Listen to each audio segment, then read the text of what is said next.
Прывітанне, шаноўныя слухачы, гледачы нашага падкаста «Усход-захад», падкаста пра рэгіёны Беларусі, Магілёў, Гродна, Гродна і Магілёў, такія падобныя і розныя гарады.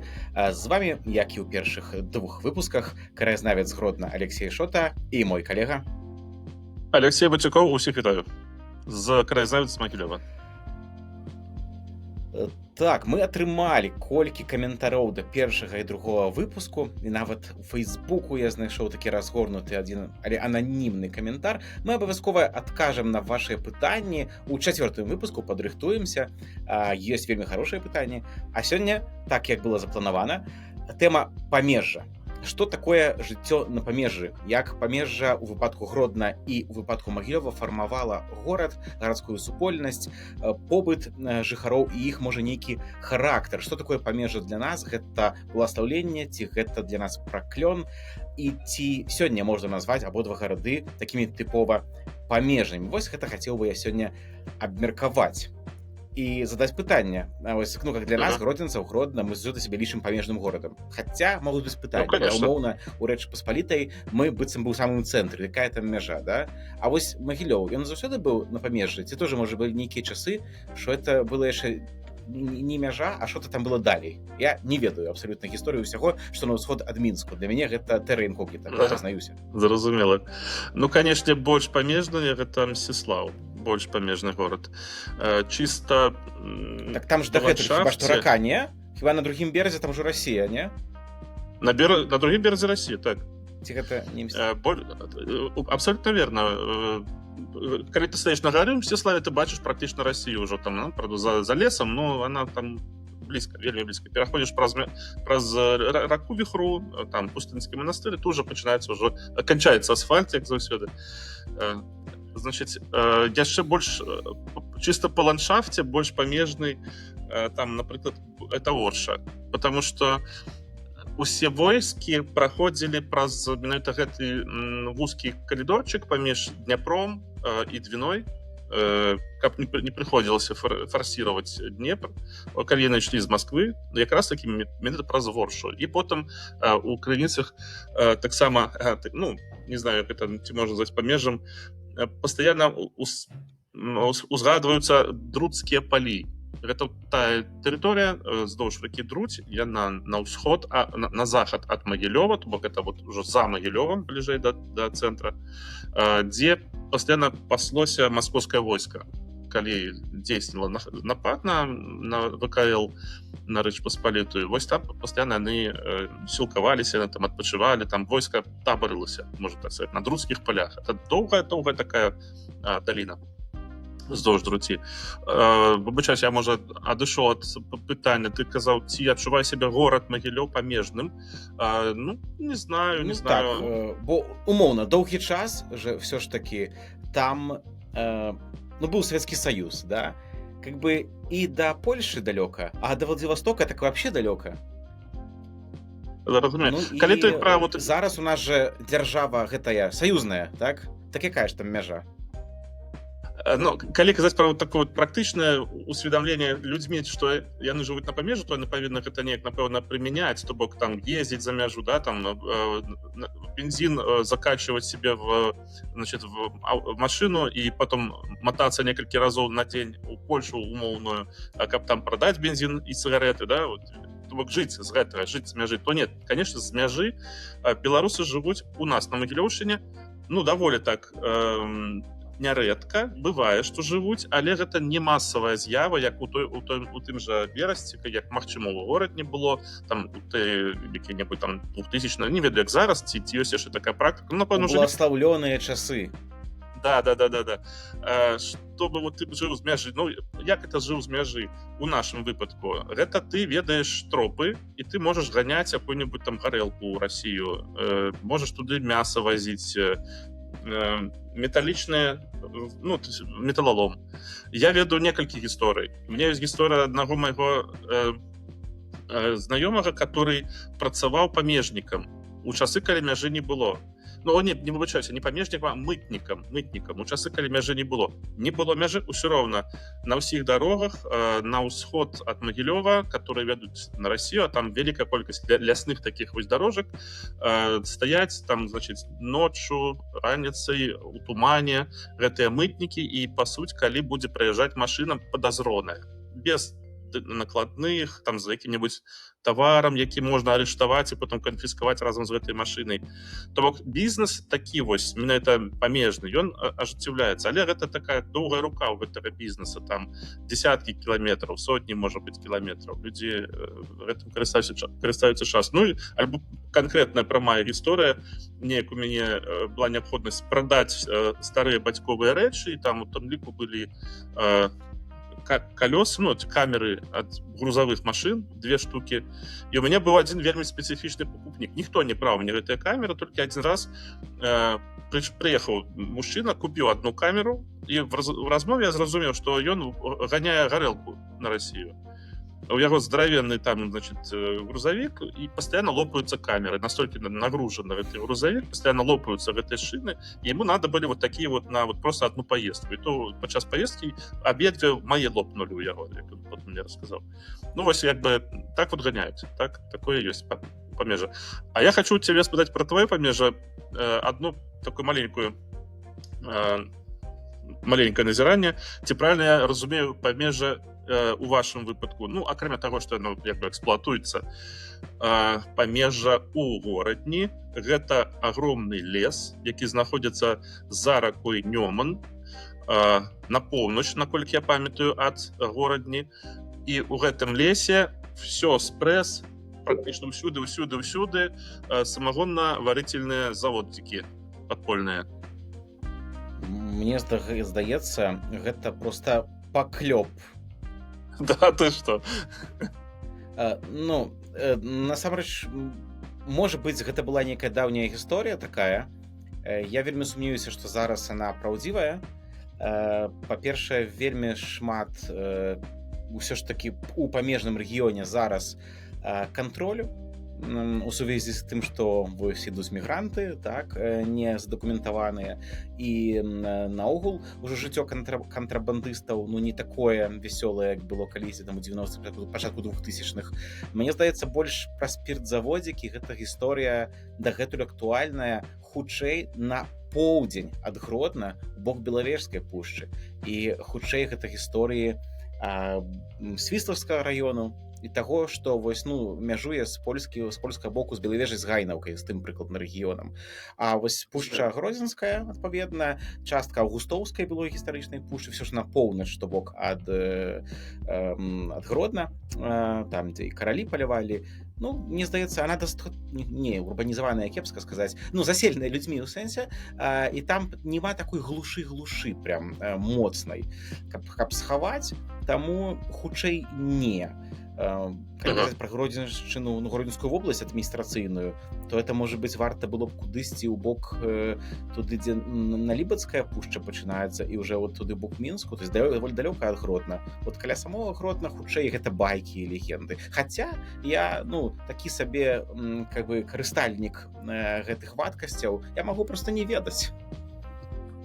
Ну, тут размова была не про тое, што гэта за мяжу як бы бутлегеры ганяюць, перавозяць гэтыя ўсе прадукты, не, а про то, што за кошт таго, што там памежная зона, там ніхто не паселены, там мала людзей, і карыстаючыся гэтым, самагоншчыкі, яны там размяшчалі свае гэтыя ў лясах заводзікі, і там іх было вельмі шмат, як быццам бы, вот, ну, прынамсі, у пачатку 2000-х.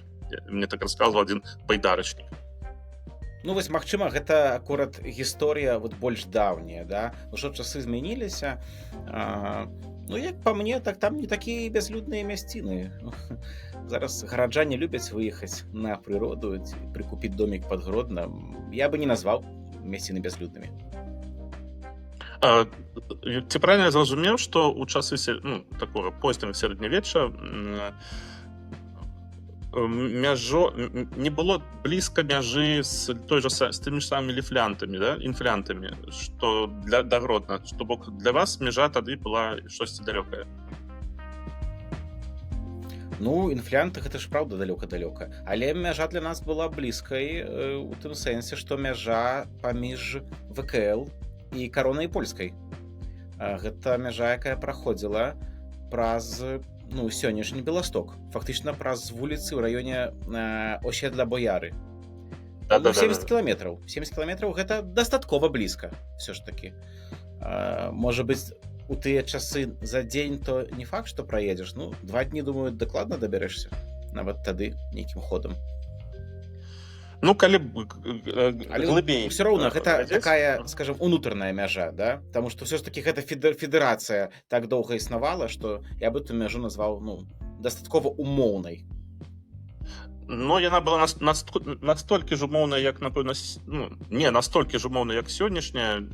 Не, стоп, я уже забытася, выбачайся. Сённяшняя мяжа паміж Беларусю і Расіяй, яна трошачкі больш дзяржаўная і больш рэальная, чым мяжа, якая была тады паміж ВКЛ і Рэччу Паспалітай.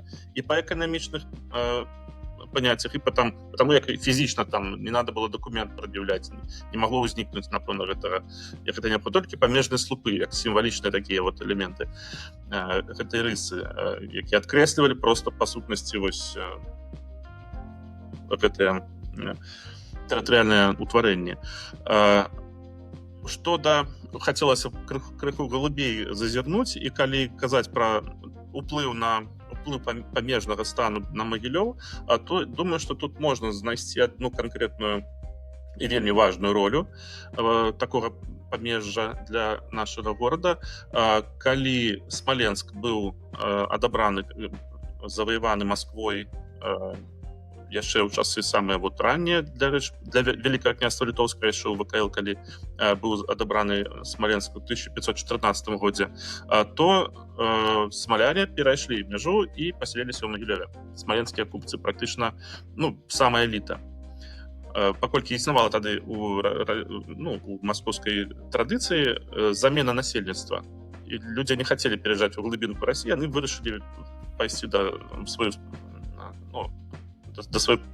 радзімы, як бы далучыцца, вярнуцца ў сваю краіну.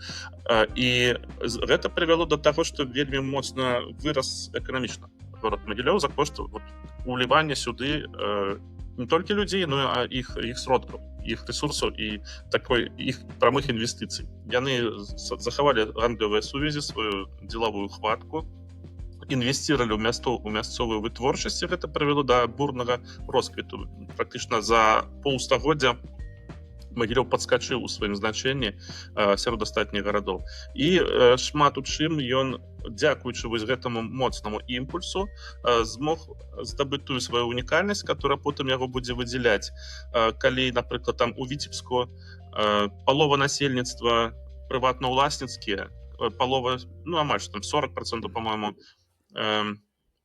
маёмасці і будынкаў у горадзе належалі буйным магнатам, шляхце, і ўплыў шляхецкі тут быў вельмі моцным. І такім жа былі Полацк, Менск. То ў Магілёве амаль 98% усіх будынкаў належалі толькі самім гараджанам.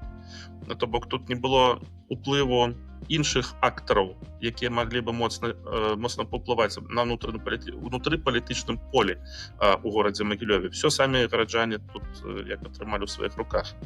Это быў такі горад у горадзе, дзяржава ў дзяржаве, дзяржава ў дзяржаве. Я па гэтаму калісьці у нашай стоп-размове казаў пра яго як пра вольны горад. Такой мы не назіраем. Конечно, былі іншыя невялікія гарадкі, которые таксама не былі цікавыя тым жа шляхцічам, і там была пэўная такая самастойнасць, але збольшага ў нас ўсё ж такі гарады яны былі прыватнымі. Невялікія, калі асабліва казаць.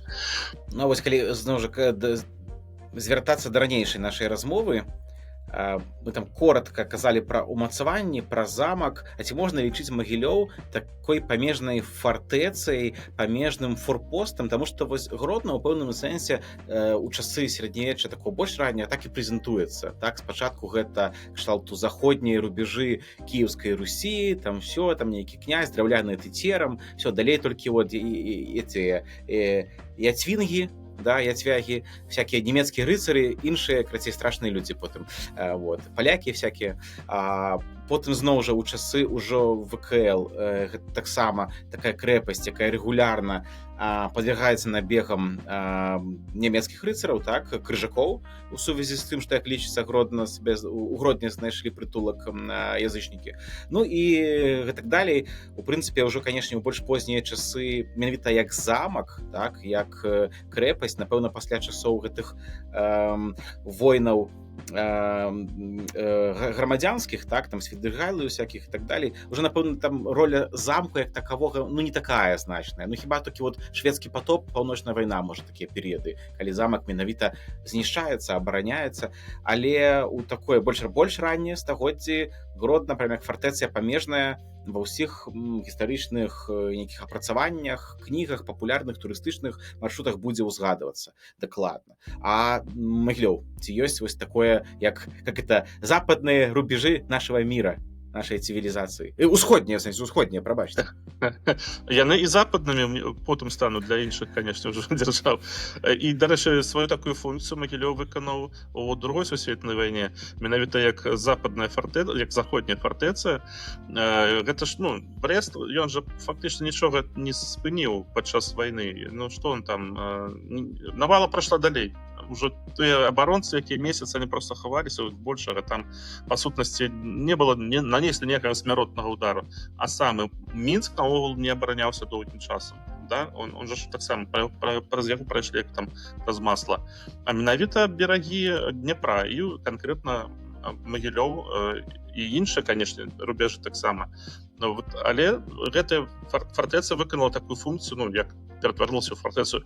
І потым, яшчэ ў 44-м годзе Магілёў будзе такой фартэцай на шляху ў іншага праціўніка Магілёў, і вся гэтая ўсходняя лінія, ўсходняя лінія паддняпроўская немцамі будавалася як такая, была назва цытадель вот этой абароне ад Чырвонай арміі ў 44-м годзе. Магілёў быў адной з такіх фартэц. Зараз можна пабачыць у горадзе такую лінію вакол старога, ну, вакол усяго, в прынцыпе, Магілёва, додаў доўгатэрміновых кропак бетонных таких колпаков, бронеколпаки это называется, немецких, якими был окружен Магілёў для того, каб обороняться от Чырвонай арміі. І на многіх... Паглядзець фільм «Дняпроўскі рубеж» ты усім рэкамендуеш? Які здымалі ў Гродні? Там лажа есть. Да, там, по-моему, я толькі пачатак побачыў, ну, глядзеў. І выключыў. Псіхалагічная атака, калі вот это вот немцы ідуць з транспарантамі в першым страю, падняўшы гэтыя сцягі, быццам, ну, псіхалагічна так як бы вырашылі ударыць. Но там лажа поўна такога. Немцы так ніколі не рабілі. Толькі ў кіно. Ну, і ў кіно гэтым. Што ж да таго, як это ў фартэцы, як Магілёў выконваў функцыі фартэцы ў больш старажытныя часы, то, безумоўна, вельмі усе войны практычна хадзілі праз наш рэгіён, хоць бы і праз Оршу, все-таки заходили постоянно на Магілёўшчыну, і конкретно под Магілёў падыходзілі самыя крывавыя войны, тая ж самая война 1654-1667 года, самая знакамітая, як такая прыкладная вайна, то Магілёў быў адной з галоўных мэтаў. Не ўзялі яны іншыя гарады, але на Магілёў кіраваліся мэтанакіравана, потому что разумелі, што гэта то, што ім, ну, самы лакамы кусок вот у гэтым рэгіёне. І тут Магілёў пастаянна, ну, па гэтаму і быў абаронен настолькі моцна. Па гэтаму трохузроўневыя, ну, 3 лініі абароны. Па гэтаму все по звышсучасным слове тэхнікі, ну, тэхнікі і мастацтва ваеннага таго часу. Па гэтаму розныя хітрыкі прымяняліся. Там, напрыклад, драўляны замак быў жа ж у нас у Магілёве, але яго абмазалі глінай, пафарбавалі ў белы колер для таго, каб ён выглядаў як каменны. І прычым гэта спрацавала. Хітрыка адзін раз у нас быў такі прадстаўнік маскоўскай дзяржавы Алексей Толстой, который у сябе ў нататках запісаў, што ў Магілёве моцны каменны замак. Ён каменны не быў. Не быў. Няблага. А вось мне так падумалася, што ў тыя часы, калі умоўна у Магілёве ўсё ўжо было спакойна, я так уяўляю сабе, таму што гэта там часы ўжо расійскай імперыі і это как бы далекавата ад межаў, скажем так. Вось акурат тады Гродна стаў такім памежным горадам, а пра гэта не так шмат кажуць, таму што, ну, быццам бы Польша была ў складзе расійскай імперыі, але ўсё ж таки гэта было асобнае каралеўства польскае. І вельмі доўгі час, акурат пасля падзелаў Рэчы Паспалітай, Гродна быў такім суперпамежным горадам, бо спачатку ён межаваў з Прусіяй да напалеонаўскіх войнаў, і мяжа шла па рацэ Лосасянцы. Потым, як было это герцагства Варшаўскае пад Напалеонам, таксама это была мяжа пад Гродна. А потым, як уже было створана это каралеўства польскае, якое, где каралём польскім быў расійскі цар, таксама была мяжа. І ўсё ж такі это былі розныя дзяржавы, і вось каралеўства польскае было значна больш ліберальным. І вось пра мяжу на Лосасянцы, Лосасянка гэта малюсенькая рэчка зараз, такая хуткая, ну, горнага тыпу, можна сказаць, рака, наколькі можа быць ваколіцах Гродна горнага тыпу рака, ідзе каля 46 кіламетраў, палова па польскім баку, палова па беларускім, впадае в Нёман, Лосасянка, таму што там раней ласосі вадзіліся. Ну, это было вельмі давно. Ніхто этого ўжо не памятае. Ну, Магілёве таксама вадзіліся. Вось, і па гэтай рацэ ішла мяжа, пра якую нават Міцкевіч пісаў у пане Тадэвушу. По-моему, двойчы, у двух розных фрагментах. Był taki fragment i wtedy za łososnej brzegi się przeprawię, gdzie mnie bratnie czekają szeregi. Liczyło się, że tam za Лососной, фактично, эта река, ну, сколько там, 5 метров шириной, 4, ну, смешная. За ёй там уже наполеоновские войски, за ёй іншы лад жыцця, за ёй больш свабодная. Нават, калі было королевство польское больш свабодная нейкая гісторыя адбываецца. І паколькі былі розныя календары, вось праз гэтую рэчку Лосасянку, она зараз ужо ў межах горада знаходзіцца, калісьці ў прыгарадзе была, праз яе ехалі быццам бы 14 дзён.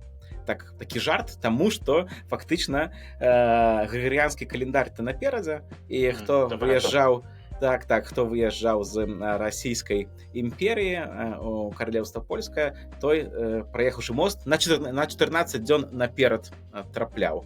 Вось такая гісторыя памежная з такіх, скажем, ну, мірных умоўна этого доўгага 19 стагоддзя, дзе в прынцыпе адносна спакойна было. Ну, хаця былі у нас паўстанні, але это іншая тэма. Але ўсё ж такі ў такім класічным выглядзе больш сэнсу разглядаць як памежныя гарады, ну, вось на гэты перыяд, на часы расійскай імперыі, менавіта Бабруйск і Брэст. Вось гэта два галоўных памежных горада былі тады, напэўна, ў той час у ўсведамленні. Бабруйск это прям у цэнтры Беларусі, ну, у маім уяўленні, не? Яны на мяжы са свабодалюбівым краем. Гэта две самыя галоўныя фартэцы расійскай імперыі, як Бабруйская крэпасць, так і Брэстка. І яны ж як такія ствараліся не столькі супраць якога-небудзь там Напалеона ці супраць якога-небудзь іншага знешняга далёкага ворага, а для таго, каб засміряць мясцовае насельніцтва. Ну, да, гэта такое уже разуменне мяжы, скажем, больш філасофскае. Добра, вяртаючыся да сённяшніх дзён. Вось ці сёння мы неяк у сваіх гарадах ту памежнасць адчуваем. Вось пра Гродна магу сказаць, што адчуваем недахоп памежнасці ў звязі з тым, што апошнія гады вакол горада пазакрывалі пункты пропуска, і вот з самога горада вельмі цяжка кудысьці сунуцца.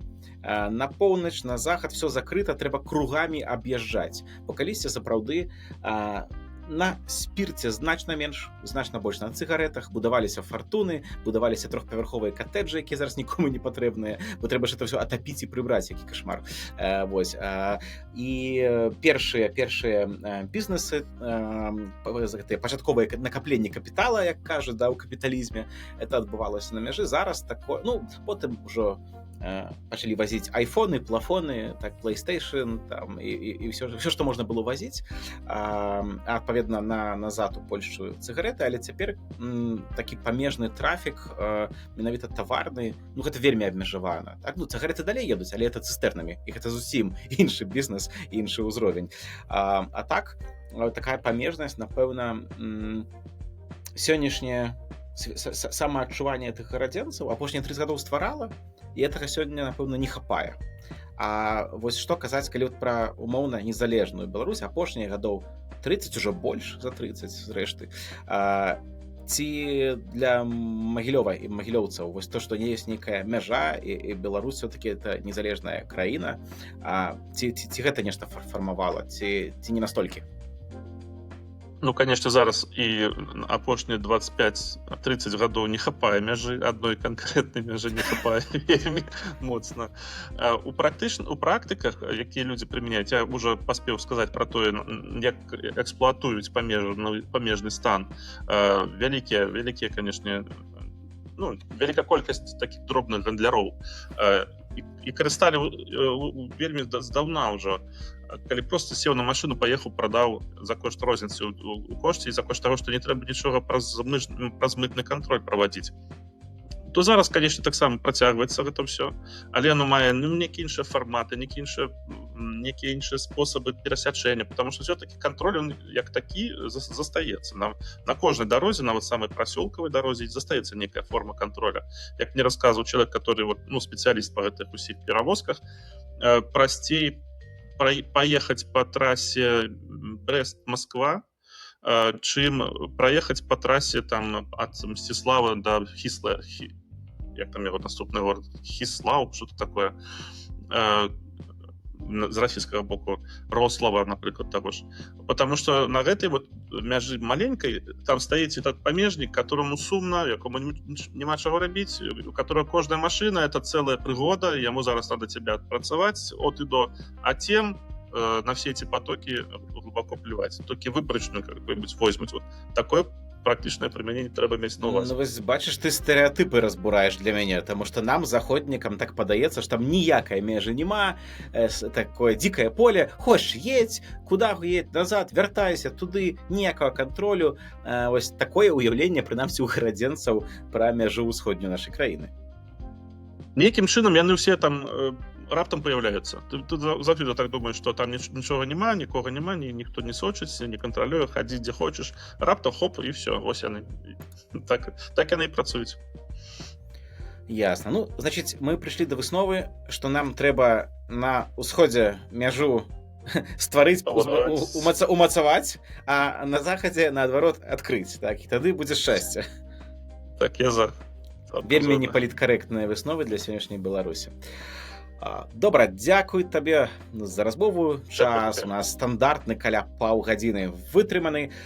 Заахвочваю нашых слухачоў, гледачоў на YouTube, на іншых платформах, дзе ёсць каментары, пісаць каментары. У наступным эпізодзе, вот на тыя некалькі, што былі да першых 2 выпускаў, мы адкажам, і спадзяюся, будуць цікавыя каментары і да 3-го выпуска. Дзякуй, пабачымся, пачуемся. Дзякуй вялікі, усім усяго добрага, да пабачэння.